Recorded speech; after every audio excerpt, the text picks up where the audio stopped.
So in this video, I'm going to finish the final exam review for this year by going over problems 27 through 56.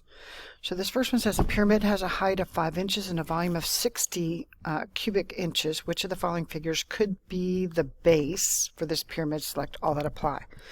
So recall again that the formula for the volume of a pyramid is 1/3 base times height, right? Now in this problem it tells us we have a height of 5 inches. So that's going to be our 5 there, right? And it says that the volume is 60. So we're going to put the 60 over here. And we're going to multiply that times 1/3 our base, right? So the first thing I'm going to do is get rid of that 1/3 by multiplying 3 times both sides. So that gets rid of the 1/3, right? So that's going to give me 180 equals the base times 5. We're going to divide both sides by the 5 because we want the base. So when we divide 180 by 5, we get that the base is equal to 36, okay? So now what it's asking us is to find which of the following figures could be the base for this pyramid. So we're looking for the bases that are 36. So this first one says a right triangle with the sides of 5 inches and a hypotenuse of 13. So we're going to draw that right triangle, okay? So that's 13 right there. There's our right triangle. I'm going to make this 5 and this our height. So to find that height, because remember the area of a triangle is equal to 1/2 the base times the height. So we have the base is 5, but we need the height. So to find this, we're going to use Pythagorean's theorem. So we're going to do h squared plus 5 squared is equal to 13 squared. And I'll make this pen a little smaller, okay? So that's going to be h squared plus 25 equals 169. Subtract the 25 from both sides, so that's going to give us h squared equals 144. Then we're going to take the square root of that, right? So h is going to be equal to 12. So that's what this is. So now when we try to find this area, let me go ahead and change colors here so you guys can see what I'm doing. I'll make that pen smaller again. Okay, so this is now going to be 1/2 of the 5 times the 12. Well, 1/2 of 60 is 30. So it says triangle with a side of 5 inches and a hypotenuse of 13 inches. So that base is not 36, right? So that's definitely not one of our answers. And this one actually says the area of 36. So that is one of our answers because we're just looking for an area of a base that's the same. A square with a side length of 6, that's going to be 6 times 6 because all the sides in a square, length times width, right? So that's going to be 36. That's the number we're looking for. The next one is a rectangle, which is length times width again. So that's 3 times 4. That equals 12. So that's not the number we're looking for. And then we have 4 inches by 9 inches. So 4 times 9 is 36 again. So there we go. That's another correct answer.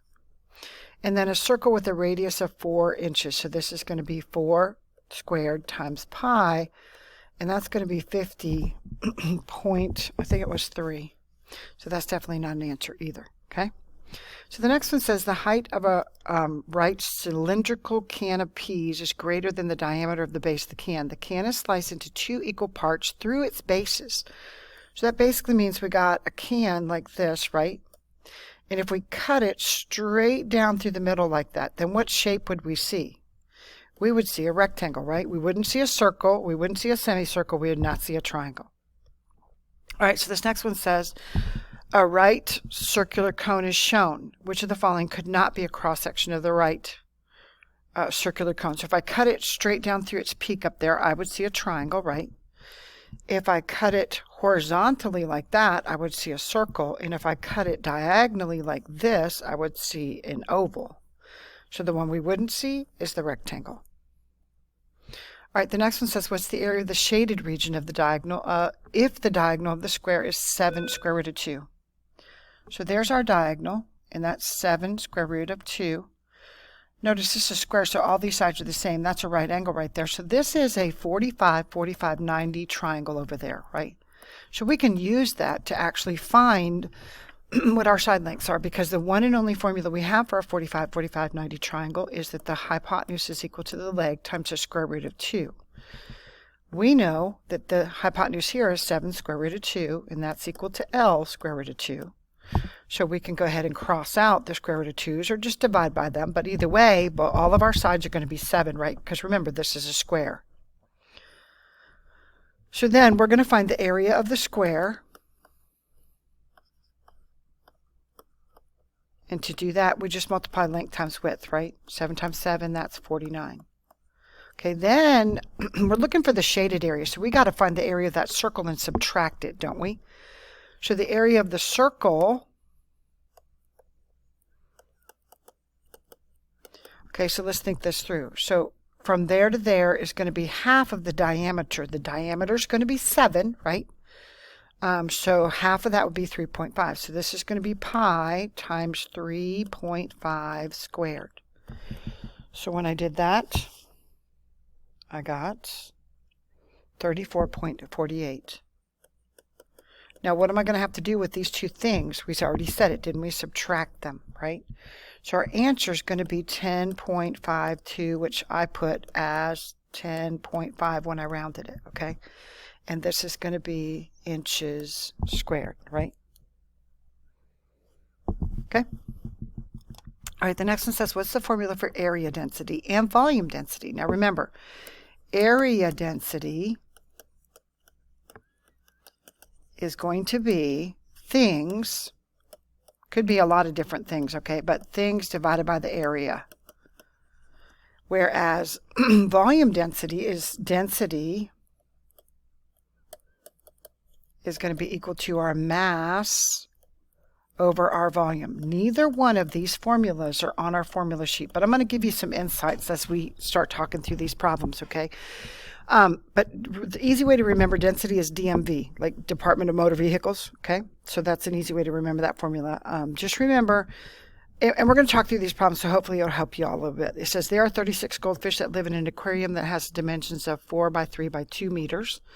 What is the density of fish per cubic meter? So this tells us how to find the answer to this problem. So we're going to put our fish on top, and we're going to put our meters cubed on the bottom, okay? That's how you set up your problem. It literally tells you how in the actual problem. So we're going to take our 36 fish, and we're going to divide them by our 4 times our 3 times our 2. That's going to be 36 divided by 24, which is 1.5 fish, again, per meter cubed, okay? All right, the next one says a forest area of 2,000 square feet contains 200 trees. Which of the following correctly represents the density of the trees in this area? So again, if you look at your answer choices, you got trees first. So we're going to put our trees on top, and we're going to divide them by that 20,000, okay? So when I did that, I got a reduced fraction of 1 over 100, which is why the answer was C. Okay, the next one says the square-shaped garden is being designed. A triangular region in the corner of the garden will be covered with decorative rocks as shown. If it takes 1,400 rocks to completely cover the triangular region, how many rocks per square foot are there in the region? So we're going to put our rocks on top again, 1,400. Now notice that this area over here is a triangle, right? So it's a 45, 90 triangle. That means both sides are the same. And the area for a triangle is 1/2 base times height, okay? So this is going to be 1,400 divided by 32, and the answer to that one is 43.75. And again, this is rocks per foot squared, okay? Now the next one's a little bit different because this is a volume density problem, right? It's a density problem. So remember that formula is density, and again, you got to remember this one, equals mass over our volume. It'd be great if I could draw a straight line, huh? Over our volume, okay? So what do we have? It says the machine creates a solid steel part for a wind turbine. The part has a volume of, that's going to go on the bottom of here, 1015, right? Cubic centimeters. The steel has a density, so our density goes over here, 7.95, and that's equal to, it says, what's the mass? So we're solving for mass, right? So we're just populating that formula. Now, how do you get rid of something that's in the denominator? You multiply both sides by it, right? So that now goes away. We're left with our mass. And when I multiply 1015 times the 7.95, I get 69.25 grams. All right, our next problem says use the following information for questions 36 and 37. A bakery sells hollow chocolate spheres. Key phrase right there, spheres. That's the formula we're about to use. It says the larger diameter of each sphere is 4 centimeters. The thickness of the chocolate of each sphere is 0.5. So let's talk this through. So from here to there, that is the that would be the volume of the whole sphere, right? And this would be 2 centimeters because it's got a diameter of 4. Now, it also says in here that this section right here is 0.5, right? So if I'm trying to find from here to there, from this length right there, not including that 5, right? What would that be? It would be 2 minus the 0.5. So this is going to be 1.5, okay? So if it's hollow, don't we have to take the volume of the outer shape and subtract the white part from it? We do. So all we're doing here is this is a sphere, so it's 4/3 pi and our r cubed, right? So this is going to be 2 to the 3rd. And then remember, we're going to subtract from that white part. So this is going to be 4/3 pi times our 1.5 cubed. Now you can put that whole thing in the calculator and it'll do all the work for you. That's 19.37, again, centimeters cubed, okay? Now, it says if the density of the chocolate is, that's our D, what is the total mass? So we're going to solve for mass again, okay? So here's our formula again. D equals M over V, right? So we got 1.308 is equal to, we're looking for the mass, right? We have this volume up above, 9.37. So same thing here we did before. So we're going to multiply both sides by the 19.37. So when we do that, I got 25.34 grams. Okay.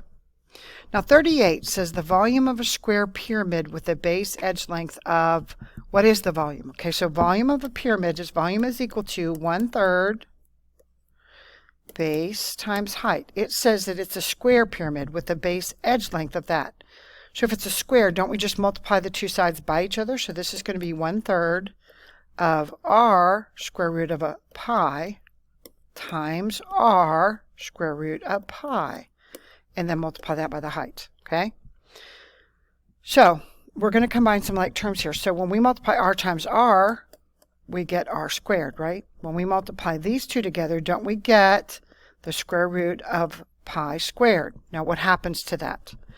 These cancel out, right? So that's going to leave you with just pi, and then we're going to multiply that by h. So we're going to simplify it one more time. So our answer is going to be 1/3 r squared pi h. Now why did we do this problem? Because the county likes to put questions on the exams that only have variables in them. So you've got to be able to plug those into a formula as well. All right, the next one says if a cylinder has a height of 20 centimeters, so this is our h, and a radius of 7, what is the volume?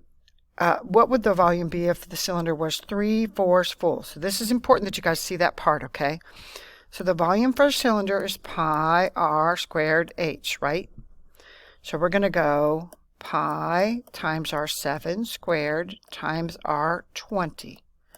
That's going to give us 980 pi. Then we're going to multiply that by 3/4, which some of y'all know is 0.75. I don't care which way you do it, but when you do it, it's going to be 735 pi, which is approximately, because we're going to round it, 2,309.07 centimeters cubed. Okay?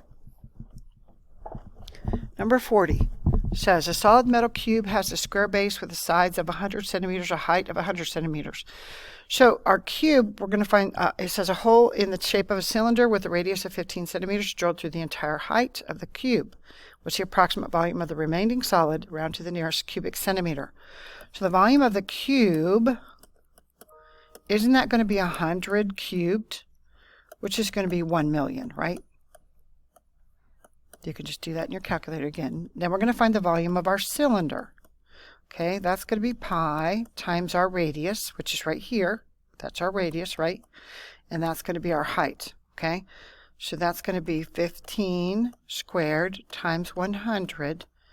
And when I compute that, remember, you're going to have to multiply this with that pi, y'all. So we're going to do 70,685.83. And again, it's asking us for the remaining volume after we drill out that cylinder. Okay, so that's going to be 929,314. Not worried about that 0.17, okay? So that's centimeters cubed because it says to the nearest cubic centimeter. All right, then here's the last one on this page. 41, the volume of an ice cream cone is, okay, so we're talking about an ice cream, we're talking about a cone, right? So the volume of a cone is 1/3 pi r squared h, right? So it says the volume is 12 pi. That's equal to 1/3 pi. It says the height of the cone is 9 centimeters. So that's going to be r squared times our height, which is going to be 9. Okay. So I notice that there's pi on both sides of this equal sign. So I'm going to go ahead and cross them out. And what's 1/3 of 9? Isn't that 3? So 3r squared is equal to 12. And then let's just keep going here. So we're going to divide both sides by 3. So r squared is equal to 4. Then we're going to take the square root of both sides. So r is equal to 2. So it's asking us, what is the diameter? Diameter. So how does the radius relate to the diameter? The diameter is equal to 2 times the radius, right? So we're going to go 2 times 2 here, and that's going to be equal to 4. That's our answer. Now again, when you guys are taking this test, y'all better read. Because if you don't, you're going to miss questions. Because some of y'all probably would have stopped and put the answer to be 2. So you guys got to read, okay? All right, so the next one says Mike needs to buy a water tank. The tank must fit inside a storage box that is shaped like a cube with the side lengths of 30 feet. So let's think that through. So if we got a cube here, y'all got me? Then every dimension, length, is 30, right? Actually, let's do it this way. So the length is going to be equal to 30. The width is going to be equal to 30. And the height is going to be equal to 30 because it's a cube, okay? So it says, what shaped tank should Mike buy? So we're going to just do these formulas. So the volume for a cone is 1/3 pi r squared h, right? So again, if we're talking about the width, and so what would the radius be here? The radius would be 15, right? Because it's half of the diameter of that square that's on the bottom, right? Okay, because it's a cube, remember. So this is going to be 1/3 pi times 15 squared, and the height is going to be 30, right? Times 30. So we're going to go ahead and compute that. And when we do, we get 7,068.6. Okay, I'm going to do the same thing for a sphere. So this time again, our radius is going to be 15, right? So we're going to do 4/3 pi times 15 cubed. So this one's going to be 14,137.2. So far, the sphere's the winner, right? So let's keep going. The cylinder is going to be pi times 15 squared times our height, which is 30, right? So that's going to be 21,205.8. Well, there our cylinder's the winner now. Let's just try our square pyramid now. We got one more to do, right? Let's find a different color. Let's go green, okay? Square pyramid. So that's going to be 1/3. And our base is going to be 30 times 30, right? So base is 30 times 30. And our height is going to be 30 as well, right? So this is going to be 1/3 of 30 times 30 times 30, which is, guess what, 9,000. So which one is our winner? That one right there, the cylinder. Okay, that's the answer. Cylinder has the greatest value. Okay. All right, then 43 says Paul's building a model space shuttle using a cone, cylinder, and hemisphere. What is the volume of the model space shuttle? Okay, so I noticed right here that this is a cone, so our top part up here is a cone, but we don't have the height. So we're going to need to use Pythagorean's theorem to solve for that height, right? So we're going to do 3 squared plus h squared equals 5 squared. That's going to be 9 plus h squared equals 25. Subtract the 9 from both sides, so h squared is equal to 16. So h is equal to 4. So to find that volume of the cone is going to be equal to 1/3 pi times, what is that? Our radius is 3 squared times our height, which we just found, which was 4, right? So when I compute that, I got 12 pi. Okay? Now let's go ahead and do the next one, the next part. Let's do the cylinder. So we're going to do the cylinder. Okay, on this one, we're going to do pi times our radius, which is 3, squared times our height, which is 6. Right, so see our radius right there, and this is our height. So compute that. I got 54 pi. Okay, and we got one more part. We got a hemisphere, right? So we need to do a hemisphere. Remember, this is 2/3 pi. Our radius is still that. See that radius right there? It's still 3, right? So we're going to do 3 cubed. Okay, so this one is 18 pi. So all we have to do with these 3 parts is what? Add them together, right? So we're going to add, actually, let me pull the green here so you guys can see it. We're going to add these 3 parts together. And when we do that, we get 84 pi. And when we multiply that by pi, we get approximately 263.89. And this would be inches cubed, right? Okay, the next one says Tiffany wants to calculate the volume of her globe. The globe is in the shape of a sphere, as represented in the picture. She measures the circumference of the globe along the equator, and it is 24 inches. Which of the following measures is closest to the volume of Tiffany's globe? Okay, so circumference is equal to 2 pi r, and this is on the formula sheet, guys, so you might want to find it. So that says 24 is equal to 2 pi r, so we're going to divide both sides by the 2 pi, right? So when we do that, our radius is equal to 3.82. Then we want to find the volume of the sphere, right? Isn't that what it's asking us for? So what's closest to the measure of the volume of the globe, okay? So that's going to be 4/3 pi times our 3.82 cubed, right? So when I did that, I got 74.31 pi, and then multiply that by pi, and that was 233.44, and it said which one's closest, so obviously that would be D. All right, 45. The events of A and B have probabilities of A and B, and the probability of, remember this is OR, which means what? Combine. And the probability of A and that means overlap, right? Are A and B independent? The way to find this, remember, independent is we just multiply the probability of A times the probability of B, and it should equal the probability of A and B if they are independent. If it doesn't equal that, they are dependent. So we're just going to do 0.45 times 0.28.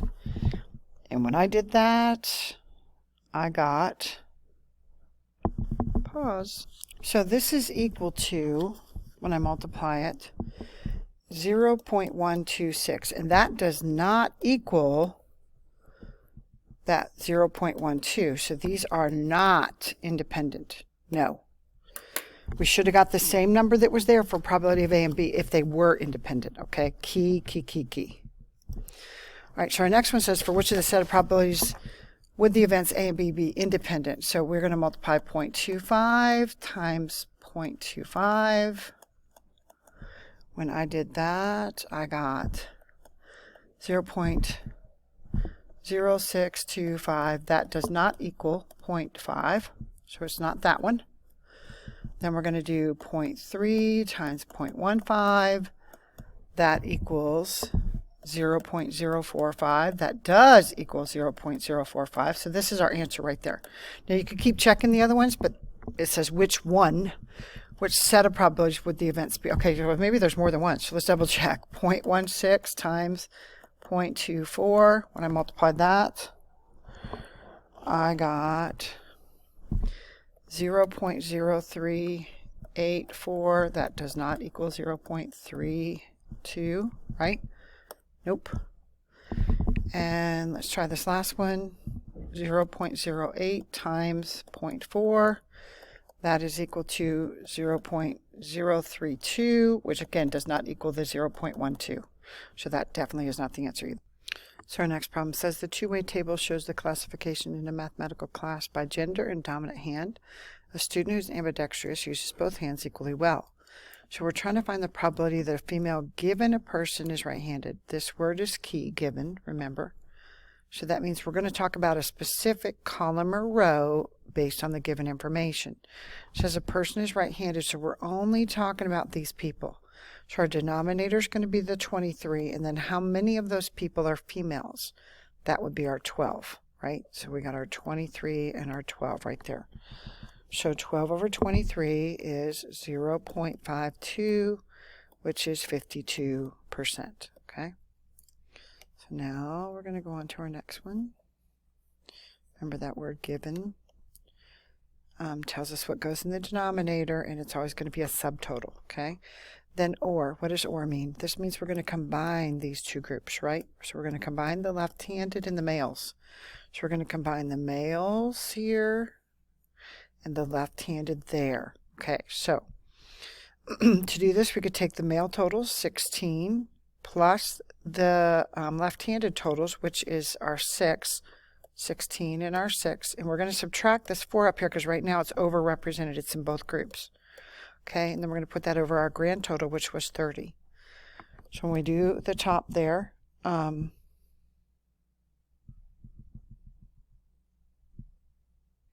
gives us 18 over 30, which reduces to be 3 over 5, which is 0.6, which is 60%. Now remember, to get your percentage, you're going to multiply that decimal by 100, right? If you're trying to get the decimal, you divide by 100. Now remember, that word and right there for this next one means overlap. Okay, so we're going to head erase these, and we're going to look for our overlap now of these two things, of the males, which is here, right, and the left-handed, which is there. So that's just going to be our 4 over our 30, right? 4 over 30, that reduces to be 2 over 15, which is 0.13, which is 13%. Okay? So the next one says the probability that a high school senior will go to college is 0.72. The probability that a high school senior will go to college and live on campus is 0.46. I want to show you this on the formula sheet. So here's our formula sheet. See this conditional probability right here? Notice that we have the and. This is the probability of A given B has occurred. The probability of A and B is on top. The probability of B is on the bottom, right? So remember, I told you guys the smaller numbers are always going to go on the top. The bigger numbers are always going to go on the bottom, okay? Kind of a hack, okay? So let's go back here. So that says the probability the high school senior will go to college is 0.72. So that's one thing, right? The probability of college. And the probability that a high school senior will go to college and live on campus. So this is a probability of college and campus. College and campus, right? So that's going to go on top because that's our and statement, right? So we're going to do that 0.46, and then we're going to divide it by our 0.72, okay? And when we do that, when I did that, I got to find my paper, I got 0.64. So that's the answer right there, okay? Now, 49 says, actually, let me go back in here. 49 says, when looking at an association between events, owns a car and owns a pet, if the events are independent, then the probability that someone owns a pet given they own a car is equal to which of the following? So if it's what? Independent. Y'all see that independent? So if it's independent, we just multiply the two probabilities together, right? So because it's independent. Now, if it was dependent, that would not be the case, okay?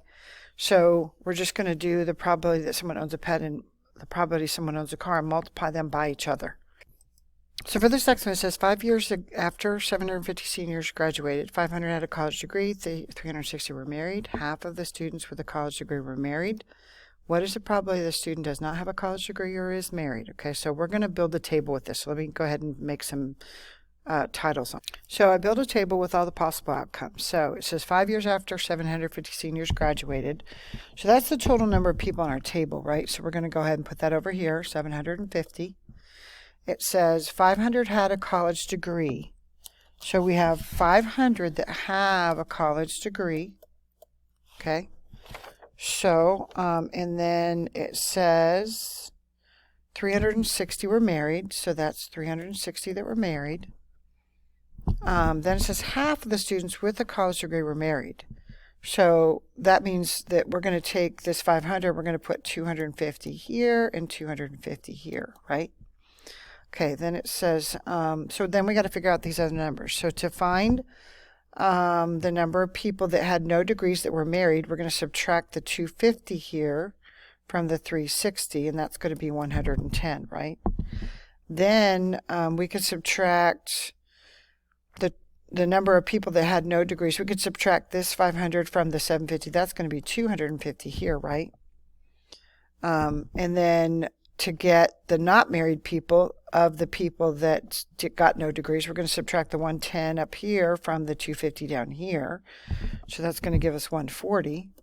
And then over here, we could either add the 250 to the 140, which to me would be easier than subtracting 360 from 750, but it's another way to check it.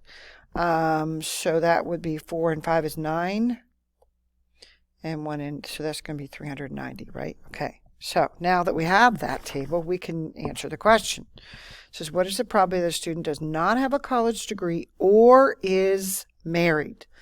Okay, so it's asking us for two things. Does not have a college degree, so no college, whoops, oh my goodness, hold on.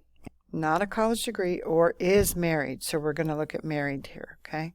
So remember, when it has an or statement, we are combining the two groups, right? So what are we going to do? We're going to add our no college degrees, that's 250, plus our 360 married people. Now look right here, we have some overlap. Y'all see the overlap right here, that 110? So we got to subtract that 110 because right now it's in both totals. And then we're going to put that over our grand total, our 750. Okay?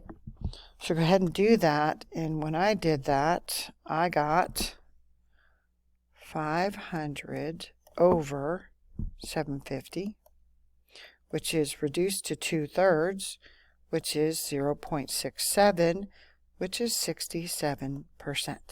Okay? All right, so the next one says events A and B are independent. The probability of A is 0.3, the probability of B is 0.24. Find the following, okay?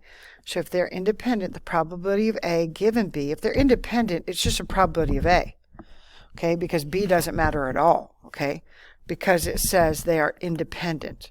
So when it says they're independent, the given probability means nothing. It just means the probability of A is going to occur because they're independent, okay?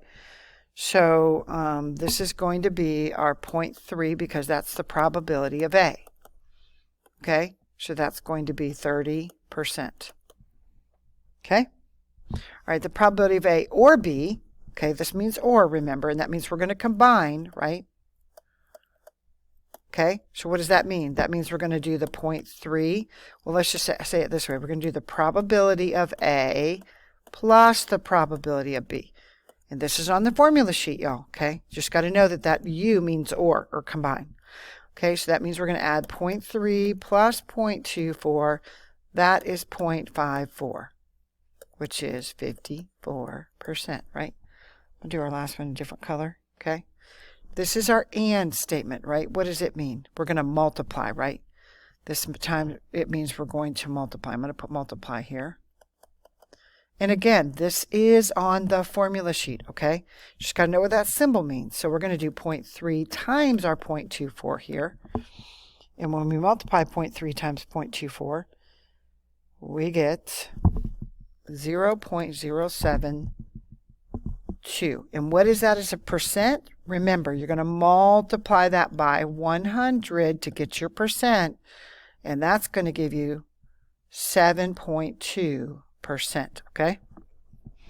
All right, so LeBron is trying to pick out an outfit for the first day of school. He can choose from 10 pairs of pants, 23 t-shirts, 4 sweatshirts, and 5 pairs of shoes. How many different outfits can Lamonte? I don't know why we have two different names here, but it's okay. Create, okay? So what we're going to do is we're going to do our 10 times our 23 times our 4 times our 5. 10 times our 23 times our 4 times our 5. Now remember, if it's different groups of things, you just multiply the number of things in each group together. Okay, and when I did that, I got 4,600 outfits. So maybe this is LeBron's son, Bronny, right? Okay. All right, so 53 says, if there's a class of 30 students, how many different ways could you make groups of 5? So it doesn't say anything about order, does it? So this is a combination, okay? So remember, our big number goes on the left and our small number goes on the right. And I'm going to show you guys how to do this on the scientific calculator. So don't forget, you guys will have access to this when you take the test. So we're going to click on the function key here, and notice we have this NCR, okay? So we're going to click back here for a second. So remember, the way you're going to put this in the calculator is you're going to click the NCR, and N is your first number and R is your second number. So that means what we're going to put in the calculator is the 30 and the comma 5, okay? And it's going to give you the answer. So I'm going to show you that. So let's go back here. There, okay? So we're going to put the 30, comma 5, right? And that's our answer right there. 142,506 right there, okay? So we're going to go back over here. So the answer to this is 142,506 different ways that you could gather them, right? Okay, so right now, you decide to host a game at a carnival. Everybody's a winner. In this game, you have 100 rubber ducks in a small body of water marked with a certain color dot on the bottom. There are 65 ducks marked with the red dot. Okay, so that's 65 over 100. 20 of them are marked with the blue dot, so that's going to be 20 over 100.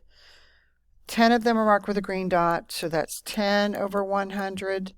And then 5 of them are marked with a gold dot, so that's going to be 5 over 100. That's going to give our percentages, okay? Now we're going to talk about money, okay? So then it says if they pull a red dot. So the red dot was, there were 65 red ducks, right? So if they pull a red dot, they will win 50 cents. So we're going to do our, what was that? Pull that back down there. So this is going to be 50 cents times the 65 over 100, right? Then we've got 20 with a blue, and if they pull a blue dot, they win $1. So this is going to be 1 times that. Plus, if they pull the green dot, they'll win $2. So this is going to be our $2 times our 10 green dot ones. And then 5 of them have gold dots, and they're going to win $10 if they do a gold dot, right? So you can put this directly in the calculator just like that, and it's going to give you your expected value, okay? So we're going to compute that first, and that's going to be 1.225, right? So that would actually be like, what, $1.23? It says if you charge a contestant $1 to put one duck out, pull one duck out of the water, what is the expected value? So this is our expected value, right? And then it says, would you make a profit or lose money or gain nothing? So you're charging $1. It's costing you $1.225. So isn't that going to be a negative amount? That's going to be negative 0.225. So what does that mean? You're losing money, right? You're losing money, okay? All right, this next one says a locker has a 5 number made up of 20 numbers. If none of the numbers can repeat, key phrase, none of the numbers can repeat. That means this is a permutation, okay? So permutations, again, put your bigger number on the left, your smaller number on the right, okay? So these are 5 combinations of 20 numbers, right? That's what this is, or permutations. 5 permutations of 20 numbers, okay? Can't use the number over. So once again, we're going to go back to our lovely little calculator. Hold on. So this time we're pushing that NPR, and this one had 20, 5, right? So that was 1,860,480. That is a big number, y'all. I would have never guessed it would be that big, but it is. Okay, so we're going to go back to our, so again, that was 1,860,480. Okay, then the next one says, what's the total number of ways you can arrange the letters in the word finals? 1, 2, 3, 4, 5, 6. So remember, if you're arranging letters, you're using the letter, right? So this is going to be 6 factorial. And again, we can do this in our scientific calculator. So I'm going to put my 6 here. Going to go over to my function. Notice there's that exclamation point, and it told us that's 720. So that is 720. And remember what this means is 6 times 5 times 4 times 3 times 2 times 1. Because with every number we pull, the numbers that are left, or the letters in this case that are left, go down.